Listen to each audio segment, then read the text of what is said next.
Leora had no memory of her real parents. Her earliest recollections were of threadbare blankets, dusty windows, and her stepmother's sharp voice cutting through the halls like cold wind. The mansion on the hill had once been grand, so people said, but by the time Leora was old enough to carry a bucket or scrub a floor, the velvet drapes were moth-eaten, and the chandeliers hung crooked in their chains. She was never called daughter. Not once. Just girl or you, sometimes it, when her stepmother's fury ran hot. Her stepsisters, Vanya and Meryl, were no better. They had learned early that cruelty gave them their mother's favor, and so they mirrored it like polished silver, sneering when Leora was given the harder chores, tripping her when she carried water, blaming her when meals were burnt or laundry went missing. Leora never protested. She had learned long ago that silence was safer. On some days when the wind was right, she could hear the town bells ringing in the valley below. That was where the real people lived, with shops and schools and houses that glowed warm at night. She had never gone. Her stepmother said there was no reason for a girl like her to step foot outside unless she wanted to be mistaken for a stray dog. So Leora scrubbed floors, polished silver that had long since lost its shine, and slept on a straw mat in the narrow pantry beneath the kitchen stairs. The pantry had no windows. But Leora had a small tin cup she'd stolen from a forgotten tea set, and in the darkest hours of night, when the house was silent, she whispered wishes into it as if it were a well. She had read once, in a tattered storybook with missing pages, that wishes had power if whispered in secret. She whispered hers every night. "I want to be somewhere else," she said. "With someone who knows my name." The errand came on a bitter evening in mid-autumn. The trees around the property had already turned skeletal, their leaves scattered like forgotten letters across the garden. Leora had been sent to the edge of the woods to gather kindling, even though the shed still held plenty. Her stepmother claimed it was laziness. "You think you're too good to do what I say now?" she had snapped. "We'll see how good you are at finding your way in the dark." Leora had tried. She'd brought back what she could carry, a small bundle of sticks, most damp from the fog. It hadn't been enough. "What use are you?" her stepmother hissed as Leora laid the bundle beside the hearth. "You let my dinner burn, you spilled the wine, and now you come back with wet twigs. Do you want this house to rot like you?" "I'm sorry," Leora whispered. "Sorry doesn't keep fires lit." Vanya and Meryl watched from the stairs, their lips curled in glee. Leora knew that look. It was the look they wore when something truly awful was about to happen. "Come with me," her stepmother said, grabbing Leora's wrist so hard she cried out. They crossed the creaking floorboards, through the kitchen and out the back door. The air stung with cold. Night had fallen faster than Leora realized.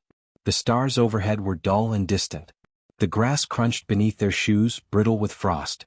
Beyond the neglected garden, past the hedges that had long since swallowed the statues and pathways, stood an old stone wall.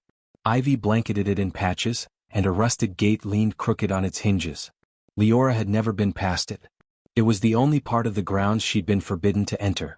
Not out of concern but secrecy. The stepmother didn't speak as she dragged her forward. The gate screeched open. Inside was a maze of brambles and blackened earth, the ground sunken and soft with decay. At the center, half hidden under overgrown vines, was a circular pit, an old well maybe or something worse.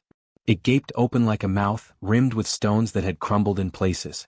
No water glistened inside it. Only shadow. "Step forward," her stepmother said. What is this?" Leora's voice trembled. "What?" "You failed," the woman said coldly. "Again and again. And I'm tired of cleaning up after your worthless skin. You want to lie in the dirt so badly, fine. Go on, lie in it." She shoved her. It wasn't a hard push. Just enough. Leora stumbled on the loose stones, lost her footing. The edge gave way beneath her. She didn't even scream, just gasped as the world tilted. Her shoulder struck the wall of the pit and then she fell. It wasn't as deep as she feared, but deep enough. 10 feet, maybe more. Her right ankle twisted when she landed. Something sharp sliced across her arm. Her breath punched out of her lungs as she hit bottom, hard, and the wind left her entirely. It took a long moment before she could move at all. Above her, the stepmother's face appeared, pale against the sky. "Make no noise," she snapped. "No one will hear you. And if you manage to climb out somehow, don't come back." The gate creaked again. Then nothing. Silence settled like dust. Leora lay on her side, too dazed to cry. The pit was damp and bitter cold. The walls were slick with moss. Her ankle throbbed terribly. Her palms were scraped raw. She wasn't sure how long she lay there. Maybe hours. Maybe the whole night. The stars wheeled overhead like distant watchers. Once she thought she heard footsteps, soft, cautious, but when she looked up, no one was there. Her stomach growled. Her lips were dry. She pressed her face into her arm to muffle her sobs. The tin cup was back in the pantry, but she made the wish anyway, out loud this time.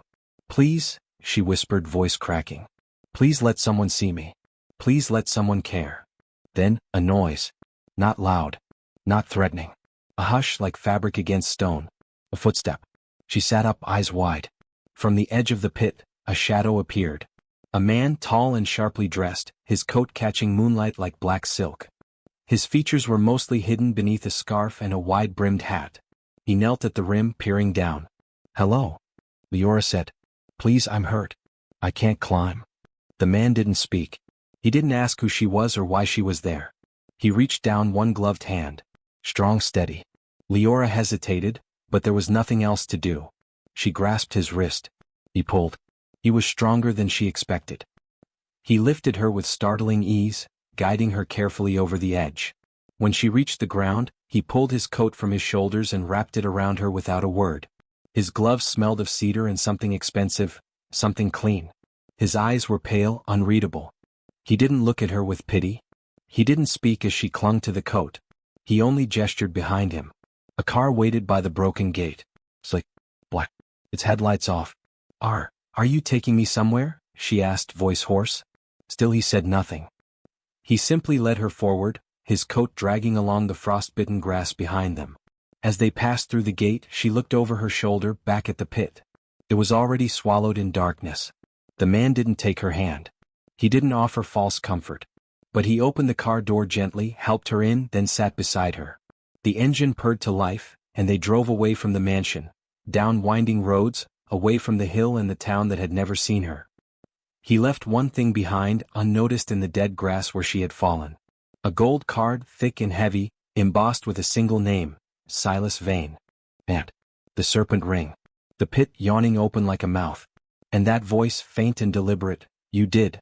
They pulled up to a large estate just before dawn. It wasn't a palace, but it looked close enough. Columns, glass, light spilling warmly through tall windows. A man in a dark uniform opened the car door without a word. Silas stepped out first, then turned and helped her down. This time he did take her hand. His touch was firm, steady. Not gentle, but respectful. Like he was touching something valuable. Leora leaned against him as she limped forward. "Where are we?" she asked. "A place for beginnings," he said. And then he led her up the steps, through the grand doors, into a hall of light and warmth and polished floors. Servants appeared, not rushing, but moving swiftly, smoothly. Someone brought a chair. Someone else brought warm tea. Silas said nothing to them. They seemed to already know what to do. As Leora sipped the tea, she noticed something odd. No one looked at her with pity. Not even the maids who wrapped her ankle properly, who brought her fresh clothes and a bowl of soup. They looked at her like she mattered. Like she wasn't disposable. Silas stood by the fireplace watching the flames. She turned the gold card over in her hand. "People in town," she said quietly, "they whisper about someone named Vane. They say he's not real. A myth. A shadow that eats secrets." Silas didn't turn. "People say many things." She swallowed. "So, you're him?" He didn't answer. But she already knew. The room held a kind of hush around him. Not fear. But reverence. Or perhaps caution. Even in silence, he seemed to fill the space, not like a king but like a storm at rest. He finally turned toward her. "You are safe now." The words weren't a promise. They were a fact. Leora nodded slowly. She still didn't know why he had come. Why her whispered wish in a dirt hole had been heard by someone with power and quiet gloves and a name spoken in hushed tones. But she believed him. And as she closed her eyes that night in a soft bed, warmth finally wrapped around her like an answer. For the first time in her life, no one called her girl. No one called her anything at all. But she knew deep down someone finally saw her. Leora woke to the soft rustle of sea wind against glass. It was not the kind of morning she had ever known. The bed beneath her was enormous, swaddled in fine linens the color of snow and twilight. Sunlight spilled across the floor in streaks of gold, fractured by the long panels of glass that made up most of the walls. The sea beyond stretched endlessly, its waves slow and silver in the early light. She sat up slowly, every movement cautious. Her ankle still ached, but the pain was gentler now, clean and managed like someone had tended to it properly. A neat bandage wrapped the joint. There was no blood, no dirt. She glanced around, heart quickening. The room was unlike anything she had imagined. Smooth marble floors. Pale wood furniture. No clutter, no paintings. Only space and glass and quiet. The ceilings were tall, the air faintly scented with eucalyptus and something darker, something like old books. And silence. Not the silence of neglect. Not the tense, hollow quiet of her stepmother's estate. This silence was deliberate. Chosen. There were no clattering servants, no footsteps echoing outside her door. Only wind and sea and stillness. A tray had been left near her bed. Fresh fruit, warm bread, a pitcher of water infused with lemon. She stared at it, hesitant. It wasn't poisoned, she didn't think so, but the careful arrangement unnerved her. No one had ever laid food before her as if she mattered. She ate slowly, wondering if she was being watched. She couldn't shake the feeling. Later that morning, a woman in white entered, slim, mid-aged, with gentle eyes and no hint of fear in her movements. She introduced herself as Dr. Ray, and though she spoke softly, she didn't ask permission to approach. She simply came forward, checked Leora's temperature, her ankle, her vitals. Calm, efficient. "You've lost weight," Dr. Ray said. "And you're undernourished. But your blood work is surprisingly strong." "Blood work?" Leora asked, alarmed. "Last night," the doctor explained, scribbling notes. "You were asleep. A nurse took a sample. Mr. Vane authorized full testing." Leora blinked. "Is that normal?" "Nothing here is normal," the doctor replied with a hint of amusement. "But he seems invested in your recovery. Has he spoken to you yet?" "Not much."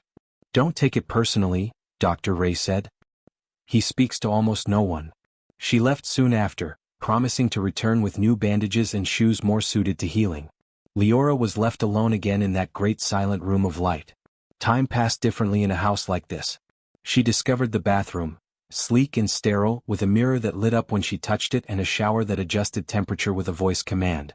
She found a wardrobe filled with soft clothes in neutral tones, sweaters and dresses and coats still smelling faintly of cedarwood and lavender. Someone had picked these clothes for her. Every size was exact. Every button fastened easily. No frayed sleeves. No missing laces.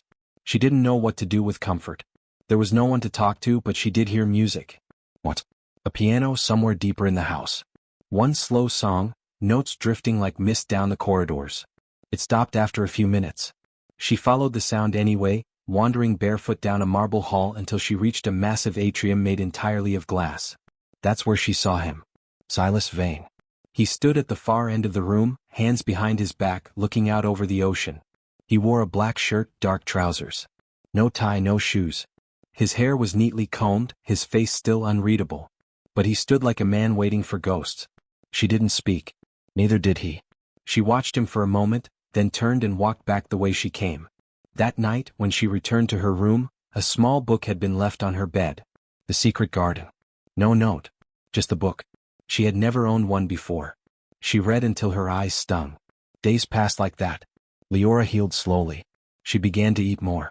She wandered through the house, mapping it in her mind. A greenhouse. A study filled with leather books and high-backed chairs. A long pool of still water. And that atrium, always empty, always gleaming. Silas moved like a shadow through it all, always quiet, always watching but never imposing. She began to sense something else in him. Not menace. Not pity. Sadness. It clung to the corners of the house. In the piano's silence. In the closed doors and the untouched garden. The mansion was beautiful but not lived in. Not truly. It felt like a place built to house memory instead of joy. One evening, Leora stood in the atrium as the sun began to fall. Silas was there again as always. She approached this time, careful but steady. He didn't turn. "Do you live here alone?" she asked. Pause. Then, "Yes." She nodded. "It's very quiet." He finally turned to her. "Too quiet." She shrugged. "Just still. Like nothing's happened in a long time." He studied her for a long moment, eyes cool but not cruel. "You remind me of someone," he said softly. She didn't know what to say to that. He looked away. "Someone I failed." Leora swallowed. "I'm not her." "I know." "Then why did you come?" His gaze returned to hers. "Because when I saw you, I knew no one else would." She didn't ask what that meant. She wasn't sure she wanted to know. Instead, she looked out at the sea. The waves rolled endlessly, crashing against the cliffs far below. "I thought I was going to die," she whispered. "In that pit. I thought. No one even remembered I existed." "I remember," he said. Silence settled between them again. But it felt different now. Not hollow. Not empty. He left soon after without another word. The next day, Leora found a room she hadn't noticed before, filled with bolts of cloth, embroidery thread and fine needles. A note sat on the work table. "I thought you might want to make something of your own." She touched the cloth with reverent hands. Silk, velvet, wool from places she couldn't pronounce, and thread, the richest colors she'd ever seen. It was too much. Too kind. She didn't cry. But that night, in the glass house of silence and sea, she stitched her name into a square of cloth, tiny and careful, like a whisper meant only for her. For the first time in her life, it felt like she belonged to herself. At first she didn't care that the girl was gone. The pit had been deep enough, the storm loud enough to bury any screams. No one had ever wandered into the clearing before. No one had ever cared what became of the silent little orphan with the haunted eyes and scarred hands. So when Eleonora stood at the edge of the clearing the morning after, peering down at nothing but wet leaves and a few scattered roots, she allowed herself a slow, triumphant breath. Let the wind carry her away. Let the earth fold over and forget she ever existed. She returned to the mansion with a lightness she hadn't felt in years. But the unease began that evening. It was the way the maid, old Marta, half-blind but sharp-eared, kept glancing toward the window while stoking the fire. The way the dogs barked furiously at the gates just past midnight, tails down, growling at nothing visible. The way a strange hush had fallen over the town square that morning, when Eleonora had made her usual appearance for fresh cream and her weekly gossip with the innkeeper's wife. She noticed it immediately. People didn't meet her eyes. A few offered stiff nods. One or two didn't speak at all. By the second day the silence had congealed into whispers. Eleonora cornered Marta in the kitchen that evening, catching the woman muttering to one of the servants.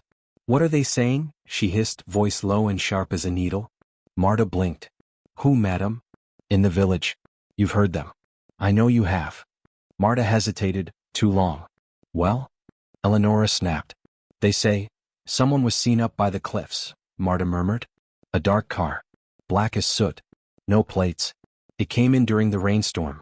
Drove through the forest trail that leads nowhere, except Elspeth's pit," Eleonora whispered. Marta nodded once. Eleonora's fingers tightened around the edge of the countertop. "And the girl?" "No one's seen her." "Of course they haven't," she barked. "Because she's gone. Vanished. That girl ran off like the sneaky rat she always was. She stole food, no doubt. Or money. Or one of my lockets. I should have known she'd slip away." But Marta didn't respond. Her silence was worse than protest. The next day Eleonora tried to fix it. She walked into town earlier than usual, face carefully powdered, shawl draped just so over one shoulder. At the bakery she spoke loud enough for passers-by to hear. "That girl. Such a troubled thing. She's run off, poor dear. I've been beside myself. I fear she was never quite right since the accident. Always staring, wandering at night. You understand." The baker's wife nodded politely. Too politely. At the apothecary, Eleonora sighed theatrically. "I do hope the poor child finds peace wherever she is. Of course I've done all I can. Raised her as my own after her mother's death. Such gratitude children have these days." Again tight smiles. No questions. No warmth. But the final blow came at the well. Two women were drawing buckets, young mothers both. Eleonora approached, ready with her performance. But one of them, a red-haired woman with soot on her hands, turned and said flatly, "I heard someone saw her get into a black car. With a man in gloves. A tall one." Eleonora froze. "Who said that?" The other woman shrugged. "Same one who said the Vane Estate's cook came to market yesterday. Bought enough meat for two." Eleonora's voice cracked. "The Vane Estate?" They nodded. Something cold and ancient curled beneath her skin. Silas Vane. The name twisted in her mouth like a blade. He had vanished from public life years ago. After the fire that gutted half the southern coast. After his sister disappeared. After the lawsuits and the land disputes and the charities that cropped up like weeds. The man had become a ghost. A myth. He hadn't set foot in the village since the war. And now he was back? And with her? No, it couldn't be. But what if it was? What if that stupid, mute little creature had somehow climbed from the pit, clawed her way out of the grave meant to swallow her, and fallen straight into the arms of the one man Eleonora had never dared provoke. She returned to the mansion in a fury, ripped down the drapes, slapped Marta, threw a vase. The house shook with her rage, but no one rushed to soothe her. The servants had learned to move quietly around her storms. Even Marta only dabbed her bleeding lip and disappeared into the kitchen. That night, Eleonora poured herself a glass of wine, one of the old bottles from the cellar, meant for royal visits that never came. She drank in silence, sitting by the fire. She stared at the flames, imagining the girl's face reflected there. Pale, wild, staring at her with the same ghost glass eyes her mother once had. Elspeth. The name tasted like ashes. Eleonora had buried her memory long ago. With good reason. But that face, the girl's face, it had grown more like hers every year. The same slope of nose. The same brow. It had started to haunt her. Every time Leora passed by in the hall. Every time she poured tea with those soft, scarred hands. She should have smothered the girl in her crib. Not tossed her in a pit like an afterthought. The next morning, Eleonora wrote to a solicitor. Just in case. She paid him well to search any news from the coast. Any mention of Silas Vane. Any new deeds or court filings. She told him nothing of the girl. 2 days later the man replied. There are whispers, he wrote. Unconfirmed. But there's talk that Vane has returned. Not to the public, but to the estate. And yes, staff purchases suggest a second guest. Possibly young. Possibly female. Eleonora didn't sleep that night. She paced her cold marble halls, muttering. Then she pulled out old papers, birth certificates, wills, letters, and burned them in the fireplace one by one. She smashed the girl's sewing basket and kicked the scraps across the room. When morning came, she was dressed in mourning black. The first knock on the mansion gate came at noon. A rider. Not a guard, not a soldier. A courier. He bore a single envelope sealed in gold wax. He did not speak. He simply handed it over and left. Eleonora tore the seal. Inside, a folded parchment. Her name written in sharp, elegant script. The message was brief. You'll be hearing from me soon. S. Vane. Her hands trembled. It was true then. He knew. And worse, he wasn't coming in secret. He was giving her a warning. Like a man who didn't fear retribution. Like someone who knew she had far more to lose. Marta appeared in the doorway. Eleonora? She asked. Get out, Eleonora snapped. She stood there a moment longer, then turned and walked away. Outside the wind had picked up. The trees whispered. And somewhere down the road, past the edge of the woods and the forgotten pit, the sea glittered like glass under the sun, too calm, too bright. Like it knew a storm was coming.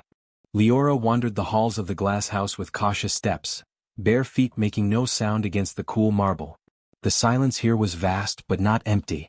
It was a silence filled with weight, like the house itself was holding its breath, watching. She had been here for 3 days. She had been given a room with a bed softer than anything she'd ever touched, clothes wrapped in silk paper, food that arrived like clockwork, without question, without voice.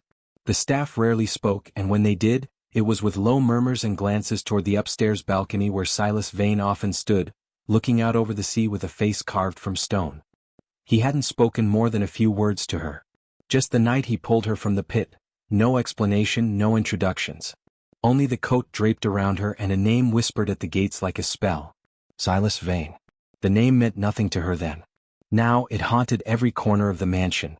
The house was vast, 3 floors of glass walls, white stone, and art that looked like it belonged in museums. But it wasn't cold. Leora had expected it to feel like a trap, a strange gilded cage. Instead it felt patient, as if the house was waiting for her to remember something. On the 4th day she found the portrait. It was tucked behind a hallway on the 2nd floor, nearly hidden behind a folding screen painted with cranes and lilies. Dust lined the frame. No one had touched it in years. A woman held a baby in her arms, standing by the cliffs Leora had seen from the window. The woman was beautiful, dark hair, tilted eyes, a soft sadness around her mouth. The baby's face was indistinct, painted in soft, vague brushstrokes. But something about it made Leora's skin prickle. That night, Silas called her to the library. He didn't speak immediately, just gestured to a chair and she sat, heart pounding. He poured tea. 1 cup for her. None for himself. You've been exploring, he said finally, voice low and even. I didn't mean to pry, Leora said quietly. You weren't prying. He set the teapot down. You're trying to feel if this place is real. I would be too. She nodded slowly. You found the portrait. Leora looked up sharply. Yes. She was my wife, he said after a moment. Evelyn. And the child, our daughter. Leora's breath caught. He studied her face. She was taken from us when she was still small. Just a few months old. There was a fire and chaos. A nursemaid vanished with her. There were leads. All dead ends. I spent years, burned through money, friendships, favors. Nothing. Leora's hands tightened in her lap. I don't know who buried you in that pit, Silas said quietly. But I do know you didn't come from nowhere. I never knew my mother, she whispered. My stepmother said she died giving birth. But she never told me her name. I don't even know if she really was my mother. Silas nodded slowly. You have Evelyn's eyes, he said. And your voice. When you first spoke, it was like hearing her echo. He reached into the drawer beside him and pulled out a thin envelope. I've sent for a test. Quietly. The sample has already gone to a lab I trust. We'll know soon. I didn't want to say anything until I was certain. But I think you deserve to know. Leora stared at the envelope. It didn't seem possible. A billionaire with a glass mansion, searching for a child stolen in smoke and flame. And her, thrown in a pit, spat on by a woman who said she was nothing. She stood slowly. Her voice trembled. What if I'm not her? Silas looked at her for a long time. Then I will be grateful I saved you anyway, he said. And you will always have a place here, Leora. Not because you might be my blood, but because you matter. Tears pricked at the corners of her eyes. She bit her lip and nodded. The next morning the mansion changed. Doors that were once closed were now left ajar. The servants smiled when they passed her in the halls. Someone left a sketchbook and pencils on the bench outside her room. Another day it was a velvet ribbon for her hair. Small things, but kind. She began asking questions. She learned the woman who ran the kitchen had once worked for Evelyn. That the older gardener still clipped roses the way Evelyn liked them. That Silas had never hosted another child in the house. Ever. And everywhere she turned, she found echoes of a girl's absence. A nursery that had become a sunroom. A small piano with untouched keys. A swing in the garden, vines creeping along the ropes. She asked Marta, one of the few housemaids who seemed willing to talk, if anyone ever found the nursemaid. No, Marta said. But rumor has it she was paid. A large sum. Some think she regretted it and tried to return. That's when the fire started. Nothing was left of her but ashes. Leora lay awake that night, staring at the ceiling. She was that child. What did it mean? Why would anyone take her from her family? And why did Eleonora treat her like a mistake, like an unwanted ghost? The next day she wandered into the study and found Silas standing at the window, a thin folder in his hands. He turned when he heard her and held the folder out. It's here, he said quietly. Her hands trembled as she took it. Inside, the results. She didn't understand most of the medical language. But 2 lines were bolded near the bottom, under parent-child relationship probability. Probability of relatedness, 99.998%. Silas sat slowly, rubbing a hand over his face. I was right, he whispered. All these years. Leora stared at the page. It didn't feel real. It felt like standing at the edge of a cliff, looking down at a life she didn't remember living, a name she'd never spoken, a love she'd never known. What happens now? She asked, voice small. That's up to you, Silas said. You don't have to change who you are, or what name you go by. But this house is yours. Your mother's things, her journals, her music, her garden, they're yours too. You don't have to be anyone but yourself. Leora nodded. But she still didn't know who that was. Later that evening she found herself back at the portrait. She looked at the woman's face again, at the soft shadows under her eyes, the way her fingers curled gently around the baby's arm. Was that her? Had she been loved once? Had someone sung lullabies to her in this very house? She reached out and touched the edge of the frame. Somewhere behind her, she heard Silas's footsteps stop, then turn and walk away. She stood there for a long time, heart full of questions but no longer empty. Eleonora had grown used to silence in the crumbling mansion, silence that meant Leora was gone, and the whispers had stopped. No more footsteps in the hallway, no more plates left untouched in the kitchen, no more accusing stares from the mirror when she passed. The house was hers again, or so she believed, until the envelope arrived. It was delivered by a man in a gray uniform, no insignia on his collar, no smile on his face. He didn't ask for a signature, just handed over the thick black envelope and walked away without a word. Eleonora watched him from the threshold, frowning. She turned the envelope over in her hands. No seal. No name. Just a smooth surface and a faint scent, something expensive. She closed the door and moved to the dining table, slicing the top open with a silver knife. The contents slid out in one smooth motion, a photograph and a small card. The photograph hit her first. It was Leora, clean, dressed in silk, her hair brushed and loose, seated on a chaise made of glass and steel. Behind her, the ocean gleamed through massive windows. She was laughing. Eleonora's hands trembled. Then she saw the card. Her breath caught in her throat. Gold. The exact same card the stranger had left behind on the day Leora disappeared. She'd seen it lying in the dirt but had been too afraid to touch it. Now it was here again, shining in her trembling hands like a judgment. Across the top, a name etched in black foil, Silas Vane. Her knees nearly gave out. Everyone in the kingdom knew that name. He was the man who hadn't been seen in public in years, the one whose wealth could buy islands and whose reach extended into courts, banks, and the crown itself. No one crossed Silas Vane and lived to whisper about it. Eleonora's mind spun like a wheel without spokes. Leora was in his house. Not just alive, protected. She stumbled into the drawing room, clutching the photograph. Her breath came in short, uneven bursts. She dropped onto the couch, nearly crushing one of the old velvet cushions. The fireplace hadn't been lit in days, but sweat bloomed on her brow. Oh, how had the girl gotten out? She thought back to the pit. The dead leaves. The silence. There had been no trail. No blood. No sign of struggle. And now, this. Eleonora stared at Leora's face in the photo. That smile. That easy, natural joy. She hadn't seen it since the girl was small, before her voice grew too brave and her questions too sharp. It was supposed to be over. It had been over. Unless someone had known all along. Unless someone had been looking. Eleonora reached for the glass of brandy on the end table and downed it in one motion. Her hand shook as she set it back down. The card lay on her lap. She flipped it over. There was no message. Just the card and the photo. That was the message. A warning. A line had been drawn. She stood and paced the room. Her thoughts raced through years of secrets. How she'd found the infant Leora in a wicker cradle with a fire-gutted note and a bag of coin. How she'd lied to the village priest, claimed Leora was a cousin's child dropped off without warning. How she'd raised her not out of love, but out of obligation. And now the child was not only gone, but seen. Visible. Claimed. If Silas Vane had taken her in, it wouldn't be for nothing. The man didn't collect strays. And if he had found her, truly found her, he would start digging. Eleonora pressed her hands to her temples. The nursemaid. The fire. The stolen baby. Could it be possible? She cursed under her breath. There were still documents in the attic, remnants of the girl's early years. They'd been hidden in an old trunk. If anyone found those letters, if anyone matched dates, handwriting, seals. She moved fast. Within an hour the attic was ripped apart. Dust thick in the air, cobwebs clinging to her sleeves. She found the trunk buried beneath old blankets. She tore it open.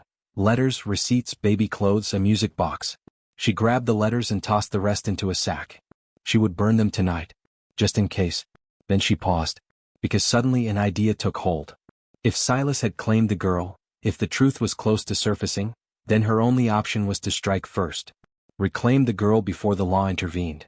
Before documents were compared and names unearthed.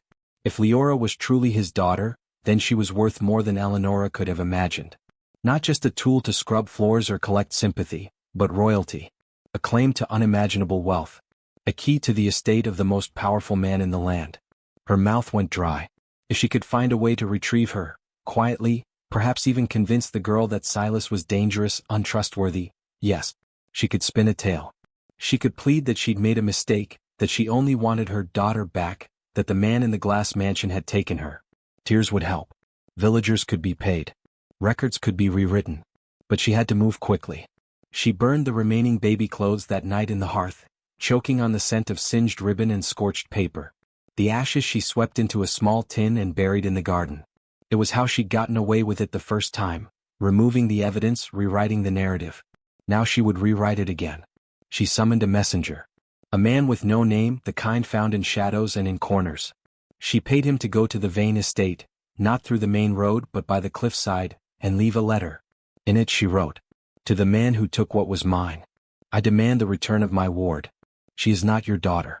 She was left in my care. Your wealth does not make you her father. Send her back before others start asking questions. I will not be erased."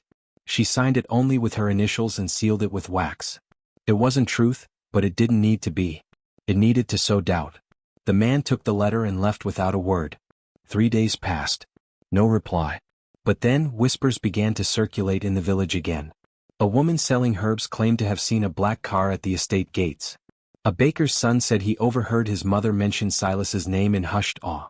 Something was happening, and it wasn't in Eleonora's favor. On the 4th day a second envelope arrived.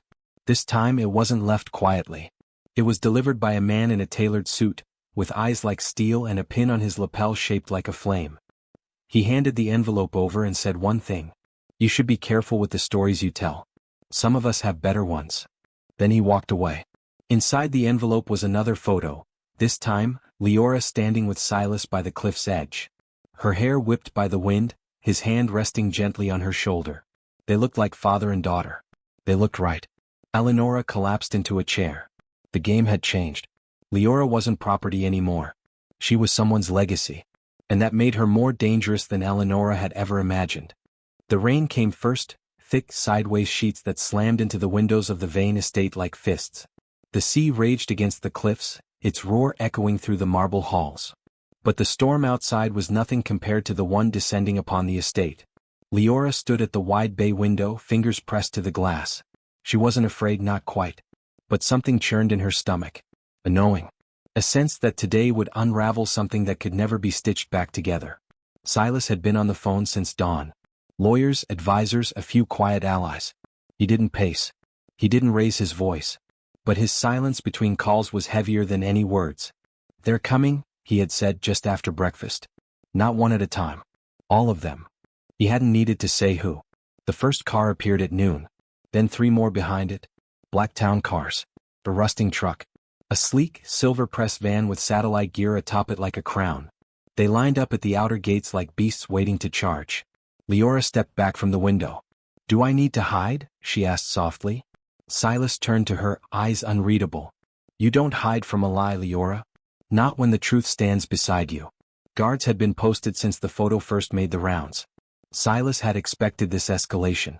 But even he hadn't predicted how quickly it would come, how fast Eleonora would mobilize desperation into action. She came not alone. 2 men in charcoal suits flanked her, one with a clipboard, the other with a smug smile that spoke of loopholes and lies. Behind them, another woman, dressed plainly but sharp-eyed, whispered to a reporter setting up a camera. Eleonora Cavis, said the head of security into the earpiece. She's demanding entrance. She can demand all she likes, Silas replied, rising from his desk. She isn't stepping past the gate. The speaker in the room crackled to life. Eleonora's voice poured through it, louder than memory, slick with false concern. I'm here for my ward, she said. You have no right to keep her here. I raised her. She belongs with me. Silas reached over and turned off the speaker. She doesn't belong to anyone, he said simply. Leora hadn't moved. Her hands were clenched at her sides. I want to speak, she whispered. To them? Silas looked at her. You don't owe them anything. I know, she said, raising her chin. That's why I need to speak. It wasn't bravado. It was something else, quiet steel growing inside her. The girl who had once hidden beneath staircases now stepped forward with bare feet on marble floors. Outside the crowd thickened. The lawyers presented forged documents, claims of guardianship, of unpaid debts, of abandonment. The press spun tales of a vengeful billionaire kidnapping a village girl for unknown purposes. A false photo of Leora, asleep under sedation, was circulated within the hour. Cameras flashed like lightning. But then the gates opened. Just slightly. Enough for Leora to walk out with Silas beside her. The guards flanked them. But Leora needed no protection in that moment. She stepped forward, rain soaking into her hair, and raised a hand. I'm not going back, she said clearly. Her voice carried across the gravel drive. I was not taken. I was rescued. Gasp. Cameras lifted. Reporters leaned forward. She turned toward Eleonora. You threw me into a pit. You left me to die. Eleonora's face froze. I raised you, she snapped, voice sharp with panic. You were a burden, ungrateful and strange in all ways. A secret, Leora said. Because you knew something. The murmurs rose. Eleonora's lawyer stepped forward. We have documents that say she was placed legally in the care of Miss Cavis, he said. The girl may be confused. Emotional, I remember the pit, Leora said, eyes locked on him. I remember the fire. The smell of oil. The silence. No one spoke. Then she pulled something from her pocket, a small handkerchief. Embroidered in its corner was a sigil, a phoenix with a silver flame. I stitched this when I was 6. My hands bled trying to make it perfect. I copied it from a seal on a letter that was burned in front of me. That seal matched the one on the card Mr. Vane left behind. More murmurs. Eleonora lunged forward, screaming. She's lying. You can't trust a gutter orphan with a needle and a story. But the guard stepped in, holding her back. Silas stepped forward at last. Enough, he said, voice quiet but firm. You've played your part. Now you'll watch as truth does what fire couldn't, survive. He turned to the press. I ordered a DNA test, he said. I didn't want to hope. But the girl who fell into my life, she didn't just remind me of someone I lost. She was that someone. He turned to the gates. As if summoned by fate, a courier walked in, suit soaked through, case in hand. The results. Silas opened the envelope without flourish. He didn't need a fanfare. Just one glance. He handed the paper to Leora without a word. She read it.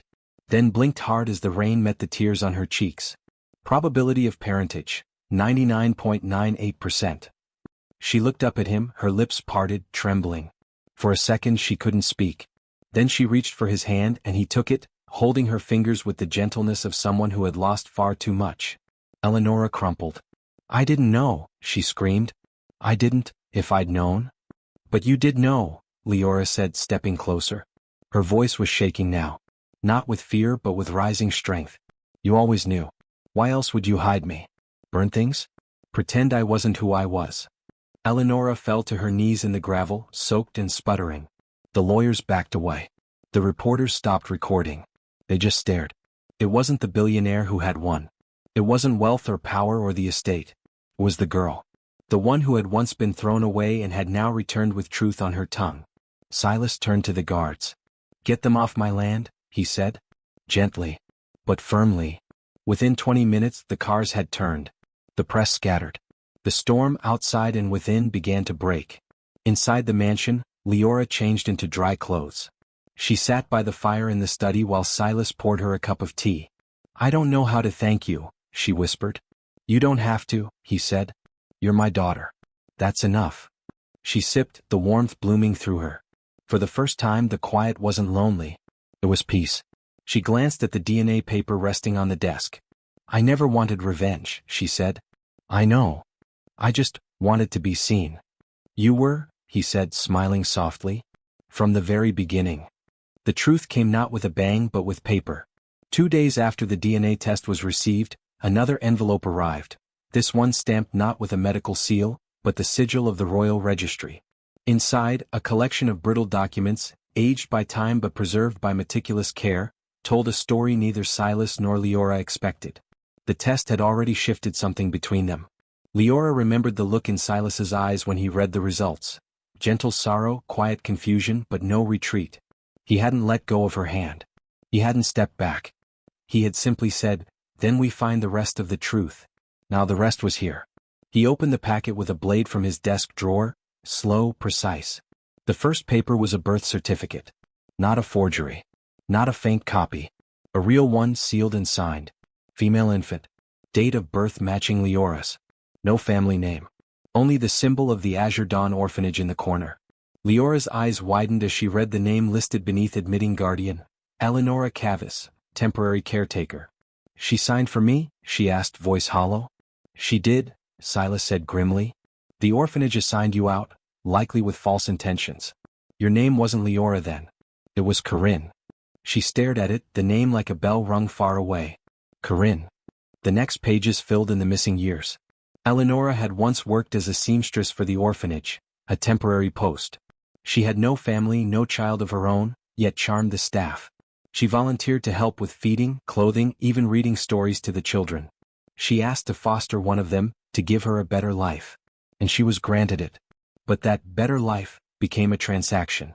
A quiet whisper attached to the records, written by a former orphanage head, hinted at an investigation that had never come to completion. Eleonora disappeared with the child 3 months later. When questioned, she claimed she had been given permanent guardianship. The records had vanished. The orphanage was understaffed. The matter was dropped. Silas's jaw tightened as he reached the last sheet.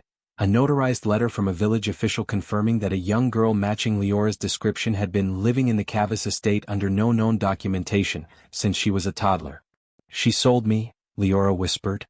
"No," Silas said. "She bought you. And then kept you hidden." Leora felt as if the floor had cracked beneath her. The pit. The scraps of bread. The silence. The punishments for speaking too loudly, for asking about her past. The names she was never allowed to answer to, the birthdays never celebrated. All of it made sense now. She wasn't Eleonora's stepdaughter. She had never been family. She was a stolen name, a hidden past. A possession. Silas stood from the desk slowly and walked to the window. The sun was beginning to break through the clouds. His fingers curled slightly at his sides. "She built a life on lies," he said, not looking at her. "She forged documents, bribed local officials, and, somehow, kept you from the world for over a decade. That wasn't just theft. It was trafficking." The word made Leora flinch. "I want to hate her," she said. "But it just feels empty."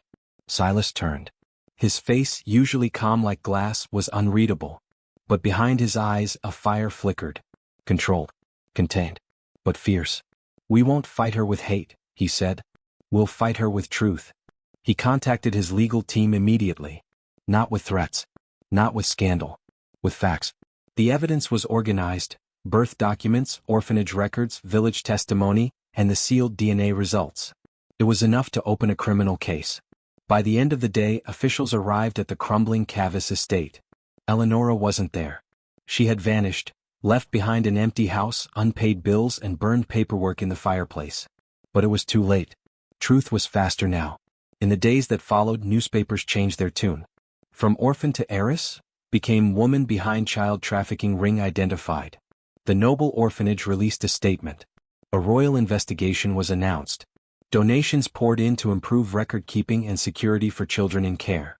And through it all, Leora remained in the Vane estate, not as a rescued daughter, not as a royal mystery, but simply as herself.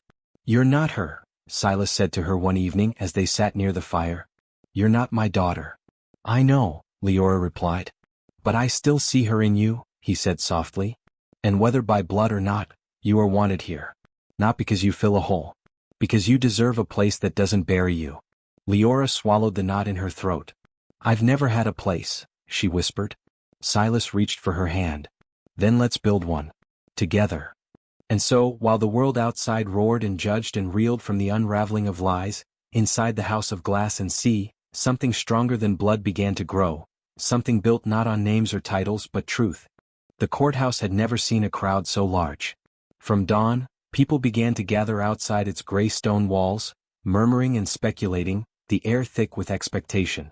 News of the case had traveled far, beyond the village, beyond the city, even reaching the capital. The tale was too shocking, too gripping. A stolen orphan, raised in squalor, discarded into a pit, rescued by a billionaire whose name alone turned heads and opened doors. Whispers turned to questions. Questions turned to fury. And so they came to see the truth unfold in the open. Inside, the room was silent. Stained wood, rows of seats, polished floors, all unchanged by the storm brewing beyond its doors. But in the center, everything was different. Leora sat at the witness table. She wore a soft blue dress, simple but elegant. Not silk or jewels, not something chosen to dazzle, but something that felt like her. Something that told the world she had survived, and didn't need to prove it with glitter. She looked out across the room. In the benches, villagers sat side by side with reporters, nobles, and government officials. Her eyes found familiar faces, some who had turned away when she was small and bruised and barefoot. Some who had whispered about her strange eyes or her quiet voice. Now they looked at her with something else. Not pity. Not awe. Maybe, at last, recognition. The judge called for silence and the trial began. Eleonora Cavis, seated beside her lawyer, stared ahead with a face like stone. Her hair was tied tightly back, her dress dull and gray. She did not look at Leora. She hadn't since the day she was brought in under guard, caught hiding in a remote house with burned papers and a locked chest full of false identities. The charges were read aloud: child endangerment, unlawful possession of a ward, fraud, abuse, conspiracy to obstruct justice. The words seemed to echo in the room like bells. Then it was Leora's turn. She stood, walked slowly to the front of the room and faced the court. "Please state your name," the prosecutor said. "Leora," she answered. "I was once called Corinne. I didn't know that until a few weeks ago." "And how do you know?" "Documents from the orphanage where I was born," she said, voice steady. "DNA test. Witnesses. And because for the first time in my life things make sense." They asked her to explain what had happened. She did. Not with dramatics or tears. Just clarity. She told them of the pit. Of the smell. Of the cold. She told them about the years before that, the silence, the punishments, the lack of kindness. The way Eleonora had never spoken to her as a mother, only as a burden. A thing to be managed. A tool. She told them how she was pulled from the darkness by a man she didn't know, and how, in that single moment, her life tilted on its axis. The room listened, breathless. When she described the gold card and the black car, a reporter gasped. When she explained how she'd learned her name from a forgotten folder in Silas Vane's library, a woman near the back covered her mouth with her hand. They played a recording of Eleonora's voice, one found on a call between her and a hired contact. The jury heard her refer to Leora as, "the thing I'm owed," and, "a mistake that needs to stay buried." When the prosecution rested, Eleonora's defense tried to speak. She believed she was the girl's rightful guardian, they claimed. She took in an orphan and things became complicated. She had papers, they insisted, though those papers had long since been exposed as forgeries. But the truth had already taken root. It spread through the courtroom like ivy, slow but unstoppable. Each lie the defense offered was met with documentation, timelines, evidence. Then came the verdict. It took less than an hour. The judge stood and read the decision. Guilty on all counts. There was no applause. No cheers. Only silence. Not the silence of fear or obedience, but of gravity. Of something broken finally recognized for what it was. Eleonora sat unmoving as the sentence was read. 10 years in federal custody. Fines. A lifetime ban from working with children or holding public trust. A formal apology required, not just to Leora, but to the orphanage and the institution she deceived. Still she said nothing. No regret. No tears. When the guards led her away, her eyes flicked, just once, toward Leora. But Leora didn't flinch. She didn't smile, didn't sneer. She just watched her go. Afterward, outside the courthouse, the crowd parted as Silas approached. His car waited behind him, doors open. The press surged forward, but his security held them back. Leora stepped beside him and they walked away together. That evening, back at the Vane estate, the storm outside turned to drizzle. They sat by the fire again, 2 mugs of tea between them. "You have options now," Silas said quietly. "You can stay. You'll always have a place here. Or I can help you settle somewhere else. Quietly. Wherever you want." Leora looked into the flames. Part of her wanted to vanish, to escape the eyes, the whispers, the headlines. To disappear into some quiet coastal town with a cat and a garden and no past pressing at her back. But another part, the part that had climbed out of the pit, the part that had stood in court and spoken her truth, said no. "I want to stay," she said. "But not just to live here. I want to do something with what I know. With what happened." Silas tilted his head. "I want to help other girls," she said. "The ones no one sees. The ones in foster homes and orphanages and broken places." "You're sure?" he asked. She nodded. "I've been quiet my whole life. I think I've done enough of that now." He smiled. It was rare but real. "Then we start tomorrow," he said. She reached for her mug, her fingers brushing the edge. This time the warmth was her own.